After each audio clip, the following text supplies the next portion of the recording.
የኑሮ ውድነትን ጫና ለመቀነስና ሰው ሰራሽ ዋጋ ንረትን ለመቆጣጠር በመንግስት በኩል የተለያዩ ጥረቶች እየተደረጉ ይገኛሉ። በኮልፌ ቀራኒዮ ክፍለ ከተማ በ19 የቅዳሜና የእሁድ የገበያ ማዕከላት የምርት አቅርቦትን በማሳደግ የገበያ ማረጋጋት ስራው ተጠናክሮ ቀጥሏል። የክፍለ ከተማው አስተዳደር የኑሮ ውድነትን ጫናን ለማቃለል የጀመረው የገበያ ማረጋጋት ስራ አሁን ላይ ውጤት እያሳየ መሆኑን ይነገራል። በእነዚህ 19 የቅዳሜና የእሁድ ገበያ ማዕከላት የግብርናና ኢንዱስትሪ ምርቶችን በተመጣጣኝ ዋጋ ለህብረተሰቡ ተደራሽ ለማድረግ የተዋቀረው ግብረ ኃይሉ ከሚመለከታቸው ተቋማት ጋር በቅንጅት እየሰራ ይገኛል። ይህም ነዋሪው ያላስፈላጊ ዋጋ ጭማሪ እንዳይቃለጥ በቀጥታ ከአምራቾችን ከአቅራቢዎች ጋር እንዲገናኝ አስችሎታል። ክፍለ ከተማችን 19 የቅዳሜና እሁድ ገበያዎች አሉ። ከነዚህ ከ19ኞቹ ውስጥ ሁለቱ አዲስ ናቸው። በዚህ የክቡር ጠቅላይ ሚኒስትራችን 6ቱ ግቦች ውስጥ ከተካተተው አንዱ የመቀነስ ግብ ነው። ይሄ ደግሞ አንዱ የሚቀነሰው የኑሮ ውድነት ነው። ከዚህ አንጻር የገበያ ተደራሽነትን ለማስፋት ሰፋፊ ስራዎች እየተሰሩ ነው የሚገኙት። በዚህ መሰረት ሁለት ተጨማሪ ገበያዎች እንደ ክፍለ ከተማችን የተጨመሩበት ሁኔታ አለ። እንግዲህ አጠቃላይ የኑሮ ውድነትን ከመቀነስ አንጻር እንደ ክፍለ ከተማችን በግብረ ኃይል ነው ስራው እየተሰራ ያለው። የግብረ ኃይሉ ሰብሳቢ የክፍለ ከተማ ዋና ስራ አስፈጻሚ ነው።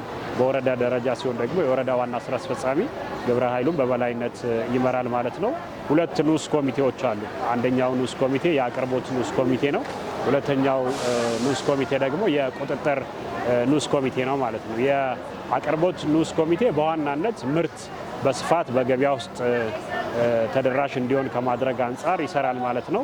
በዚህ ሂደት ውስጥ የሸማቾች አሉ፣ አርሶ አደሮች አሉ፣ የዚህ አስመጪዎች አሉ። እነዚህ ዋና ዋና ምርት እንዲያቀርቡ የሚደረግበት ሁኔታ አለ ማለት ነው። ከዛ ውጭ ደግሞ የቁጥጥር ስራው ገበያ ውስጥ የገባው ምርት በተፈለገው ዋጋ መሰረት እንዲሸጥ የመቆጣጠር ስራ ይሰራል ማለት ነው። የኮሚኒኬሽን ጽሕፈት ቤት በገበያ ስፍራዎች በመገኘት ያነጋገራቸው ሸማቾች እንደሚሉት ዋጋውን ቢሆን ከወትሮ በጣም የተሻለና ተመጣጣኝ እንደሆነና ጊዜያቸውን፣ ጉልበታቸውን መቆጠብ መቻላቸውን ገልጸዋል። ቆንጆ ነው። አሰጣጣቸውም መገበያየታቸውን በተለጠፈ ወረቀት ነው የሚሰጡት የሚያስተናግዱ ጥሮች ናቸው። የተሻለ ነው። ይሄ ጥሩ ነው። የተሻለ እንትን ነው የሚሰጡ አገልግሎት ነው የሚሰጡ ጥሮች ናቸው። ዋጋ ጥራትም አቀራረባቸውም በጣም ቆንጆ ነው። ጥሩ ነው። በጣም ጥሩ ነው። መንግስት ለህዝብ የሚያደርገው ነገር በጣም ቆንጆ ነው። ደስ ይላል። እንደዚህ የሰፈሩ መገኘቱ በጣም ደስ ይላል። ሁሉ ነገር ያማረ ነው። ተገባይም ስለሆንኩኝ ነገር ስራውን ስለማውቀው በጣም ደስተኛ ሆኜ ገዛዝቻለሁ። ገዝቼ የመጣሁኝ ነው እና ሁሉ ነገር ደስ ይላል። በዚህ ይቀጥል። የክፍለ ከተማው ንግድ ጽሕፈት ቤት ኃላፊ አቶ ያሲን መሐመድ እንደሚሉት 19ኙም የገበያ ማዕከላት አትክልትና ፍራፍሬ፣ የእንስሳት ተዋጽኦ፣ የኢንዱስትሪ ምርቶችን በጥራትና በብዛት እንዲቀርቡ እያደረገ መሆኑን ገልጸው ግብረ ኃይሉ አቅርቦቱን ከመከታተል ባለፈ አላስፈላጊ ዋጋ እንዳይኖር የክትትልና ቁጥጥር ስራውን አጠናክሮ መቀጠሉን ይናገራሉ። በዋጋና በጥራት ላይ ምንም አይነት ድርድር የለንም ብለዋል። እንግዲህ ካየን የቅዳሜና እሁድ ገበያዎች ትልቅ ፋይዳ አላቸው። ማህበረሰቡም ትልቅ እፎይታ አግኝቷል። እነዚህ የቅዳሜና እሁድ ገበያዎች ለማህበረሰቡ ተደራሽ ከመሆን አንጻር ማለት ነው። አንዱና ትልቁ ከዋጋ ጋር ተያይዞ ነው። እኛ ባደረግነው ጥናት መሰረት ከ15% እስከ 25% ከነፃ ገበያ ቅናሽ አለው ማለት ነው። በከፍተኛ ሁኔታ በቅናሽ ሸማቹ የሚገበያይባቸው ነው ብሎ መውሰድ ይቻላል ማለት ነው። ሁለተኛ ከተደራሽነት አንጻር ነው። ብዙ ርቀት ሳይሄድ ታክሲ ሳይጠቀም እዛው በሩ ላይ እነዚህን ምርቶች ማግኘት የሚችልበት ሁኔታ እድል ፈጥሯል ማለት ነው። ስላል አቅርቦቱ ዋጋውን በጣም አሪፍ ነው። በጣም የሚያምረው እኔ በበኩሌ በጣም ደስ ብሎኛል።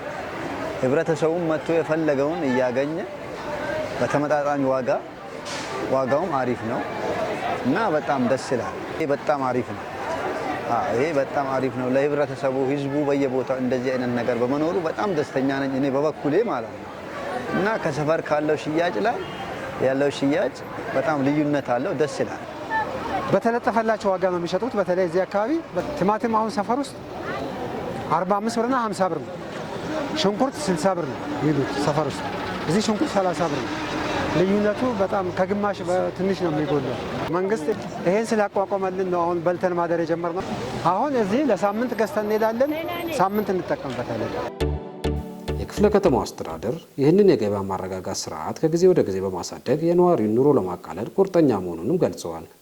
ማህበረሰቡ ከዚህ ከቅዳሜና እሁድ ገበያዎች በመገበያየት አንደኛ ከዋጋም አንጻር ከፍተኛ የሆነ ቅናሽ ነው ያለው።